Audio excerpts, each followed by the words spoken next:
Citizens of Diphu had witnessed rapid surge of dengue in the town. Hence, the concerned authority, Joint Director of Health and Family Welfare, directed to fog mosquitoes repellent to each ward of the town every evening since the last few days as a measure to get rid of the dengue virus carriers.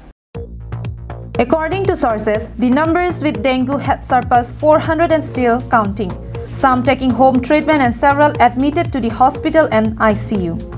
Keeping in view of this outbreak, educational institutions under Diphu Municipal Board and Greater Diphu Town were also asked to remain closed till 19 of November by the Principal Secretary, Karbi Anglong Autonomous Council. Therefore, as a preventive measures to combat the carriers and dengue as a whole, Joint Director of Health and Family Welfare directed to fog mosquitoes repellent in such and every ward of the town since the last few days. Also, a mobile unit were inducted to aware the citizens throughout the day.